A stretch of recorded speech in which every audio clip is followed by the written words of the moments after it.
Es-tu une bonne personne? Question 40. Un automobiliste roule à 120 km/h dans une rue où la limitation de vitesse est de 30 km/h. Par chance, il ne fait aucun dégât, mais un radar détecte cette infraction au code de la route. Pour cette infraction au code de la route, en Belgique, il serait condamné à être renvoyé devant le tribunal de police pour avoir dépassé la vitesse autorisée de plus de 30 km/h. Donc, dans ce cas, il risque une amende allant jusqu'à 4 000 €, plus les frais de justice, la déchéance du droit de conduire allant de 8 à 5 ans, et un possible retrait de son permis de conduire. Pour les besoins de notre exemple, imaginons que la condamnation soit uniquement de payer 50 €. La question est la suivante. Une amende de 50 € pour cet excès de vitesse est-elle A. Trop faible, B. Trop élevé, C. Raisonnable?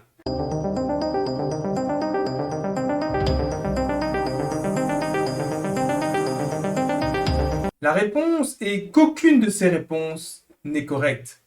La réponse correcte, c'est qu'il ne devrait pas y avoir de réparation dans ce cas.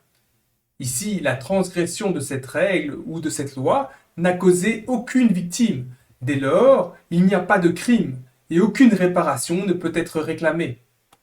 Dans un monde moral, l'essentiel des efforts est porté sur l'éducation à la responsabilité personnelle.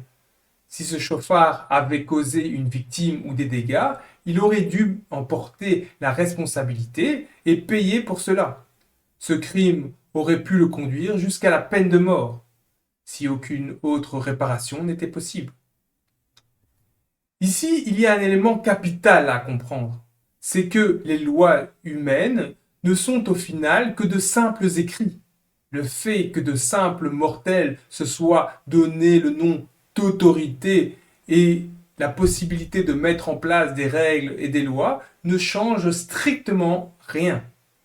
Même si une majorité de la population soutient ces lois, cela ne change rien non plus à la portée et à la valeur de ces lois.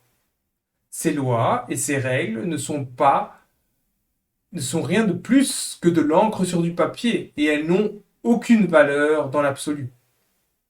À titre d'exemple, ce n'est pas parce que j'écris sur un morceau de papier qu'à partir d'aujourd'hui, toutes les personnes de mon immeuble devront me donner 1 € par mois pour que je l'utilise pour aider les pauvres, que je peux le faire et que c'est moral.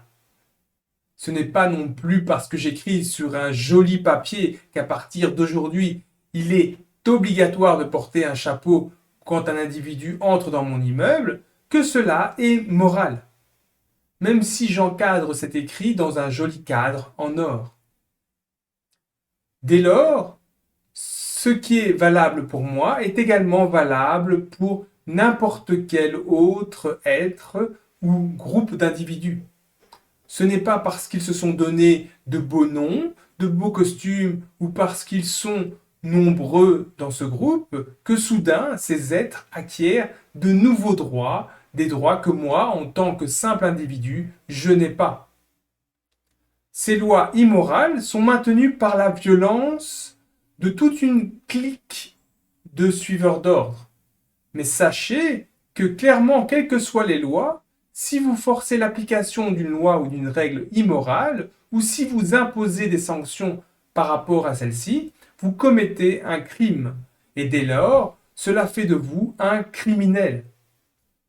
Vous vous exposez dès lors aux conséquences négatives inévitables de vos crimes et vous permettez à votre monde de glisser toujours un peu plus vers un enfer, comme le prédit la loi naturelle. Pour en apprendre davantage, vous pouvez aller voir mes vidéos Es-tu responsable et droit de l'individu versus droit du groupe. Les liens sont en description de cette vidéo.